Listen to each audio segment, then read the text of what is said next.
মুরলির তারিখ 11 মার্চ 2025। মুরলির শিরোনাম, বাবা এসেছেন বাচ্চারা তোমাদেরকে সুখ স্বাচ্ছন্দ্য আর আরামের দুনিয়াতে নিয়ে যেতে। স্বাচ্ছন্দ্য আর আরাম থাকেই শান্তিধাম আর সুখধামে। প্রশ্ন, এই যুদ্ধের ময়দানে মায়া সবচেয়ে প্রথমে তোমাদের কোন ব্যাপারে আক্রমণ করে? উত্তর, নিশ্চয়ের উপরে। চলতে চলতে নিশ্চয়কেই ভেঙে দেয়, সেই জন্য পরাজিত হয়ে যায়। যদি নিশ্চয় থাকে যে বাবা অর্থাৎ যিনি সকলের দুঃখ হরণ করে সুখ প্রদান করেন, তিনি আমাদের শ্রীমত দিচ্ছেন, আদিমধ্যান্তের নলেজ শোনাচ্ছেন, তাহলে কখনো মায়ের কাছে পরাজিত হতে পারে না। গীত, এই পাপের দুনিয়া থেকে দূরে নিয়ে চলো। ওম শান্তি। কার জন্য বলা হয়, কোথায় নিয়ে চলো, কিভাবে নিয়ে চলো, এটা দুনিয়াতে কেউই জানে না। তোমরা ব্রাহ্মণ কুলভূষণরা নম্বর অনুযায়ী পুরুষার্থ অনুসারে জানো। বাচ্চারা, তোমরা জানো এনার মধ্যে যার প্রবেশ হয়, যিনি আমাদের নিজের আর রচনার আদিমধ্যান্তের জ্ঞান শোনাচ্ছেন, তিনি সকলের দুঃখ হরণ করে সকলকে সুখদায়ী করে তোলেন। এটা কোনো নূতন ব্যাপার নয়। বাবা প্রতি কল্পে আসেন, সবাইকে শ্রীমত প্রদান করছেন। বাচ্চারা জানে বাবাও হলেন সেই তিনি, আমরাও হলাম সেই। বাচ্চারা, তোমাদের এটা সুনিশ্চিত হওয়া উচিত। বাবা বলেন, আমি এসেছি বাচ্চাদের সুখধাম, শান্তিধাম নিয়ে যেতে। কিন্তু মায়া নিশ্চয় রাখতে দেয় না। সুখধামে যেতে যেতে আবার পরাজিত করে দেয়। এটা যে যুদ্ধের ময়দান, সেই যুদ্ধ হল বাহুবলের, এখানে হল যোগবলের। যোগবল হল খুবই নামিদামি, এই জন্য সবাই যোগ যোগ বলতে থাকে। তোমরা এই যোগ একবারই শেখো। এছাড়া তারা সবাই অনেক ধরনের হঠযোগ শিখিয়ে থাকে। এটা তাদের জানা নেই যে বাবা কিভাবে এসে যোগ শেখাচ্ছেন। তারা তো প্রাচীন যোগ শেখাতে পারবে না। বাচ্চারা, তোমরা ভালোভাবে জানো যে ইনি সেই বাবা, রাজযোগ শেখাচ্ছেন, যাকে স্মরণ করা হয় যে, হে পতিত পাবন এসো। এমন জায়গায় নিয়ে চলো যেখানে স্বাচ্ছন্দ্য আর আরাম থাকবে। স্বাচ্ছন্দ্য আরাম আছেই শান্তিধাম, সুখধামে। দুঃখধামে আরাম কোথা থেকে আসবে? স্বাচ্ছন্দ্য বা আরাম নেই, তাই তো ড্রামা অনুসারে বাবা আসেন, এটা হল দুঃখধাম। এখানে দুঃখ আর দুঃখ। দুঃখের পাহাড় যেন ভেঙে পড়ছে। যদি অনেক ধনবানও হয়, কোনো না কোনো দুঃখ অবশ্যই থেকে যায়। বাচ্চারা, তোমরা জানো যে আমরা মিষ্টি বাবার সাথে বসে আছি, যে বাবা এখন এসেছেন। ড্রামার রহস্যকেও তোমরা এখন জেনেছ। বাবা এখন এসে গেছেন, আমাদের সাথে নিয়ে যাবেন। বাবা আমাদের অর্থাৎ আত্মাদের বলেন, কারণ তিনি যে আমাদের, এই আত্মাদেরই পিতা। যার জন্যই গায়ন আছে, দীর্ঘ সময় আত্মারা পরমাত্মার সাথে বিচ্ছিন্ন ছিল। শান্তিধামে সমস্ত আত্মারা সাথে থাকে। এখন বাবা তো এসেছেন, বাকি যারা অল্প বিস্তর সেখানে থেকে গেছে, তারা উপর থেকে নিচে আসতে থাকে। বাবা এখানে তোমাদের কত কথা বোঝাতে থাকেন। বাড়ি গিয়ে তোমরা ভুলে যাও। অনেক সহজ ব্যাপার হল। আর বাবা, যিনি হলেন সকলের সুখদাতা, শান্তিদাতা, তিনি বাচ্চাদের বসে বোঝান। তোমরা হলে কত অল্প সংখ্যক, ধীরে ধীরে বৃদ্ধি পেতে থাকবে। বাবার সাথে তোমাদের গুপ্ত লাভ আছে। যেখানেই থাকো, তোমাদের বুদ্ধিতে থাকবে, বাবা মধুবনে বসে আছেন। বাবা বলেন, আমাকে সেখানে অর্থাৎ মূলবতনে স্মরণ করো। তোমাদেরও নিবাসস্থল সেখানে হলে তো অবশ্যই বাবাকে স্মরণ করবে, যাকে বলা হয় তুমিই মাতা পিতা। তিনি অবশ্যই এখন তোমাদের কাছে এসেছেন। বাবা বলেন, আমি তোমাদের নিয়ে যেতে এসেছি। রাবণ তোমাদের পতিত তমপ্রধান করেছে, এখন শতপ্রধান পবিত্র হতে হবে। পতিত কিভাবে বাবার সাথে যেতে পারে? পবিত্র তো অবশ্যই হতে হবে। এখন একজন মানুষও শতপ্রধান নেই। এটা হল তমপ্রধান দুনিয়া। এ হল মানুষেরই বিষয়। মানুষের জন্যই শতপ্রধান, শতক, রজত, তমর রহস্য বোঝানো হয়। বাবা বাচ্চাদেরকেই বোঝান। এ তো খুবই ইজি। তোমরা আত্মারা নিজেদের গৃহে ছিলে। সেখানে তো সব পবিত্র আত্মারা থাকে, অপবিত্র থাকতে পারে না। তার নামই হল মুক্তিধাম। এখন বাবা তোমাদের পবিত্র করে পাঠিয়ে দেন। আবার তোমরা পার্ট প্লে করতে সুখধামে আসো। শত রজ তমতে তোমরা আসো। আহ্বানও করে থাকে, বাবা আমাদের ওখানে নিয়ে চলো যেখানে আরাম আছে। সাধুসন্ত ইত্যাদি কারোরই এটা জানা নেই যে মনের আরাম কোথায় পাওয়া যেতে পারে। এখন তোমরা বাচ্চারা জানো যে আমাদের সুখশান্তির মনের আরাম কোথায় পাওয়া যাবে। বাবা এখন আমাদের 21 জন্মের জন্য সুখ প্রদান করতে এসেছেন। এছাড়া যারা পরে আসে তাদের সকলকে মুক্তি দিতে এসেছেন। দেরিতে যারা আসে তাদের পাঠ হলই সামান্য, তোমাদের পাঠ হল সবচেয়ে বড়। তোমরা জানো যে আমরা 84 জন্মের পার্ট প্লে করে এসে এখন সেটা সম্পূর্ণ করেছি। চক্র এখন সম্পূর্ণ হয়, সমগ্র পুরানো বৃক্ষের সম্পূর্ণতা আসে। এখন তোমাদের এই গুপ্ত গভর্নমেন্ট দৈবী বৃক্ষের কলম রোপণ করছে। লোকেরা তো জঙ্গলি বৃক্ষের কলম রোপণ করতে থাকে। এখানে বাবা কাঁটাকে পরিবর্তন করে দৈবী ফুলের বৃক্ষ তৈরি করে। সেটাও হলো গভর্নমেন্ট, এটাও হলো গুপ্ত গভর্নমেন্ট। তারা কি করে আর এরা কি করে, কত পার্থক্য দেখো। তারা তো কিছুই বোঝে না। বৃক্ষের স্যাপলিং রোপণ করতে থাকে। সেই সব জঙ্গলে বৃক্ষ তো অনেক রকমের হয়। কেউ একরকম কলম লাগায় তো কেউ আরেক রকম। বাচ্চারা, বাবা এখন তোমাদের আবার দেবতা করে তুলছেন। তোমরা শতপ্রধান দেবতা ছিলে, আবার 84 জন্মের চক্র আবর্তন করে তমপ্রধান হয়ে গেছ।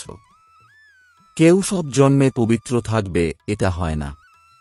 প্রতিটি জিনিস নতুন থেকে পুরানো হয়। তোমরা ছিলে 24 ক্যারেট সোনা, এখন 9 ক্যারেট সোনার গহনা হয়ে গেছ, আবার 24 ক্যারেট হতে হবে। আত্মারা যে এইরকম হয়ে গেছে তাই না, যেরকম সোনা সেরকম গহনা হয়। এখন সব কালো শ্যামলা হয়ে গেছে।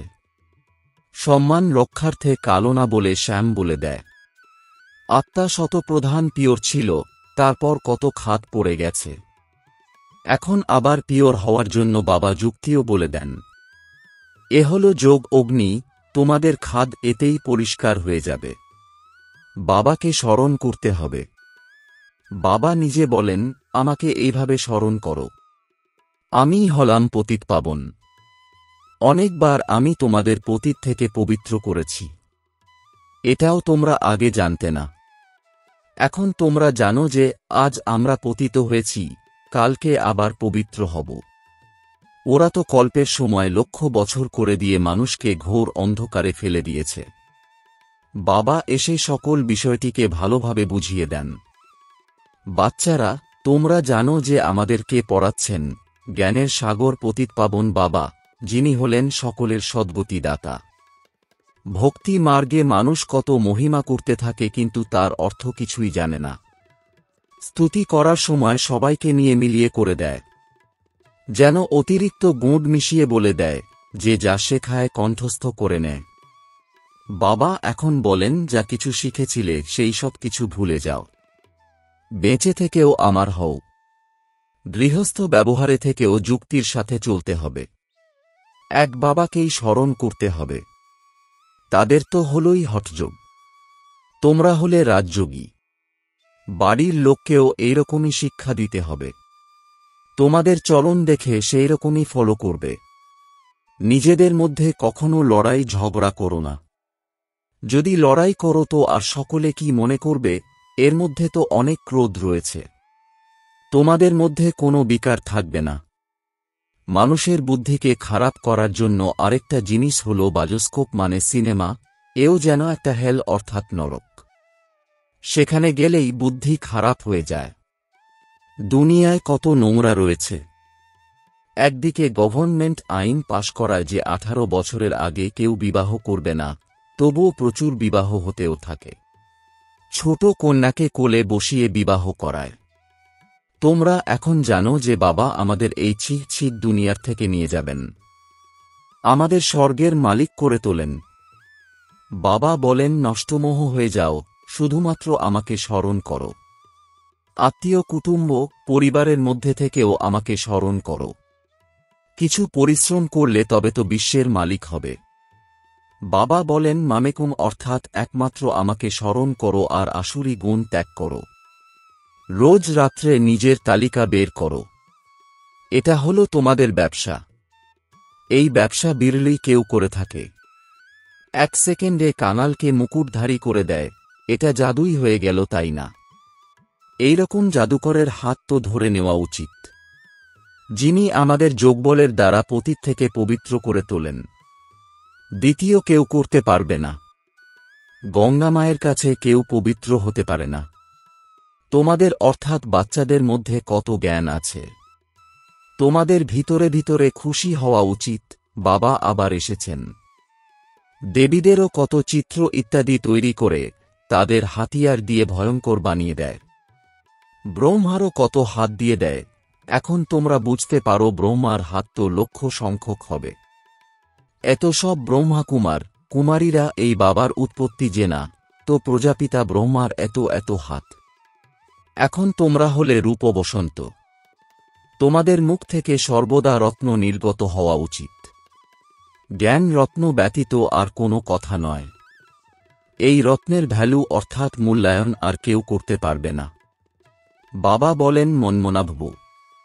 বাবাকে স্মরণ করলে দেবতা হবে। আচ্ছা, মিষ্টি মিষ্টি প্রশিক্ষার্থী বাচ্চাদের মাতাপিতা বাপদাদার স্মরণের স্নেহসুমন আর সুপ্রভাত। আত্মাদের পিতা তাঁর আত্মারূপী বাচ্চাদেরকে জানাচ্ছেন নমস্কার। রাত্রি ক্লাস 11ই মার্চ 1968। তোমাদের কাছে প্রদর্শনী উদ্বোধন করবার জন্য বড় বড় ব্যক্তিরা আসে। তারা শুধু এটা মনে করে যে ভগবানকে পাওয়ার জন্য এরা এই বেশ ভালো পথ বের করেছে। যেমন ভগবানকে প্রাপ্ত করার জন্য সৎসঙ্গ ইত্যাদি করে বেদ পড়ে, সেরকম এটাও এরা এই পথ নিয়েছে। তাছাড়া এটা বুঝতে পারে না যে এদেরকে ভগবান পড়াচ্ছেন। শুধু ভালো কাজ করে পবিত্রতা আছে আর ভগবানের সাথে মিলন করায়। এই দেবীরা ভালো পথ বের করেছে, ব্যাস। যাকে দিয়ে উদ্বোধন করানো হয় সে তো নিজেকে খুবই উচ্চ মানের মনে করে। কোনো বড় ব্যক্তি বাবাকে মনে করে কোনো মহান পুরুষ গিয়ে ওনার সাথে মিলিত হয়। বাবা তো বলেন প্রথমে ফর্ম ভরে পাঠাও। বাচ্চারা, প্রথমে তোমরা তাদের কাছে বাবার সম্পূর্ণ পরিচয় দাও। পরিচয় ব্যতীত এসে কি করবে? শিব বাবার সাথে তো তখনই মিলিত হতে পারবে যখন সম্পূর্ণ বিশ্বাস থাকবে। পরিচয় ব্যতীত মিলিত হয়ে কি করবে? বিত্তশালী কেউ এলে মনে করে আমি এনাকে কিছু দেব। গরিব কেউ 1 টাকা দেয়, বিত্তশালী যে 100 টাকা দেয়, গরিবের 1 টাকা ভ্যালুয়েবল হয়ে যায়। সেই বিত্তশালী লোকেরা তো কখনো স্মরণের যাত্রাতে সঠিকভাবে থাকতে পারে না, তারা আত্মাভিমানী হতে পারে না। প্রথমে তো পতিত থেকে কিভাবে পবিত্র হবে সেটা লিখে দাও। তমপ্রধান থেকে শতপ্রধান হতে হবে। এর মধ্যে অনুপ্রেরণা ইত্যাদির কোনো ব্যাপার নেই। বাবা বলেন মামেকম স্মরণ করলে মোর্চে দূর হয়ে যাবে। প্রদর্শনী ইত্যাদি দেখতে আসে, কিন্তু আবার 2-3 বার এসে বুঝলে তখন বোঝা যাবে এর কিছু তীর লেগেছে। দেবতা ধর্মের হবে, সে ভক্তি ভালো রকম করেছে। যদি কারোর ভালো লাগেও কিন্তু লক্ষ্যকে ধরে না, তবে সেটা কোন কাজের হল? তোমরা বাচ্চারা এটা জানো যে ড্রামা চলতে থাকবে। যা কিছু চলেছে বুদ্ধির দ্বারা মনে করে কি হচ্ছে। তোমাদের বুদ্ধিতে 8-4 জন্মের চক্র আবর্তিত হতে থাকে, রিপিট হতে থাকে। যে যা কিছু করেছে সে সেইটাই করে। বাবা কার থেকে নেবেন না নেবেন তাঁর হাতে আছে। যদি সে কখনো সেন্টার ইত্যাদি খোলে, পয়সা কাজে আসে। তখন তোমাদের প্রভাব বের হবে, পয়সা আবার কি করবে? মূল ব্যাপার হল পতিত থেকে পবিত্র হওয়া। সেটা তো হলো খুব কঠিন, এতে লেগে পড়ো। আমাদের তো বাবাকে স্মরণ করতে হবে। রুটি খাও আর বাবাকে স্মরণ করো। মনে করবে আমি তো প্রথমে বাবার থেকে উত্তরাধিকার নেব। আমি হলাম আত্মা, প্রথমে তো এটা সুনিশ্চিত করা চাই। এইভাবে কেউ যখন বের হবে তখন তীব্রভাবে দৌড়াতে পারবে। বাস্তবে তোমরা অর্থাৎ বাচ্চারা সমগ্র বিশ্বকে যোগবলের দ্বারা পবিত্র করে তোলো, তাই বাচ্চাদের কত নেশা থাকা দরকার। মূল কথা হলই পবিত্রতার। এখানে পড়ানো হয় আর পবিত্র হয়ে উঠতে হয়, স্বচ্ছ থাকতে হয়। মনের ভিতরে আর কোনো কথা স্মরণে থাকতে নেই। বাচ্চাদের বোঝানো হয় অশরীরী ভব। এখানে তোমরা পার্ট প্লে করতে এসেছ। সবাইকে নিজের নিজের পার্ট প্লে করতেই হবে। এই নলেজ বুদ্ধিতে থাকা উচিত। সিঁড়ির উপরেও তোমরা বোঝাতে পারো। রাবণ রাজ্য হলই পতিত, রামরাজ্য হল পবিত্র। আবার পতিত থেকে পবিত্র কিভাবে হবে, এইরকম ধরনের ব্যাপারে বিশ্লেষণ করা উচিত। একেই বিচার সাগর মন্থন করা বলা হয়। 84 জন্মের চক্র স্মরণে আসা উচিত। বাবা বলেছেন, আমাকে স্মরণ করো। এটা হল আত্মিক যাত্রা। বাবার স্মরণেই বিকর্ম বিনাশ হয়। ওই শারীরিক যাত্রাতে আরোই বিকর্ম হতে থাকে। বলো, এটা হল তাবিজ। এটা বুঝলেও দুঃখ দূর হয়ে যায়। তাবিজ পরেই দুঃখ দূর হওয়ার জন্য। আচ্ছা, মিষ্টি মিষ্টি প্রশিক্ষার্থী বাচ্চাদের প্রতি মাতাপিতা বাপদাদার স্মরণে স্নেহ সুমন আর গুড নাইট। ধারণার জন্যে মুখ্য সার। 1. নষ্টমোহ হয়ে বাবাকে স্মরণ করতে হবে। আত্মীয় কুটুম্ব পরিবারের মধ্যে থেকে বিশ্বের মালিক হওয়ার জন্য পরিশ্রম করতে হবে। অবগুণকে ত্যাগ করে থাকতে হবে। 2. নিজের আচার আচরণ এমন রাখতে হবে যা দেখে সবাই ফলো করবে। কোনো রকম বিকার যেন ভিতরে না থাকে, এটা নিরীক্ষণ করতে হবে। বরদান, ডবল সেবার দ্বারা অলৌকিক শক্তির সাক্ষাৎকার করিয়ে বিশ্ব সেবাধারী ভব। এর বিস্তার, যেরকম বাবার স্বরূপই হল বিশ্বসেবক, এইরকম তোমরাও হলে বাবার সমান বিশ্ব সেবাধারী। শরীরের দ্বারা স্থূল সেবা করেও মনের দ্বারা বিশ্ব পরিবর্তনের সেবার উপর তৎপর থাকো। একই সময়ে তন আর মনের দ্বারা একত্রে সেবা হবে।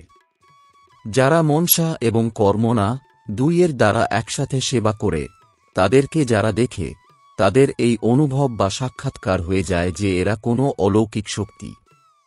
এই জন্য এই অভ্যাসকে নিরন্তর আর ন্যাচারাল বানাও। মনসা সেবার জন্য বিশেষ একাগ্রতার অভ্যাস বৃদ্ধি করো। স্লোগান, সর্বপ্রতি গুণগ্রাহক হও কিন্তু ফলো এক ব্রহ্মা বাবাকেই করো। ওম শান্তি।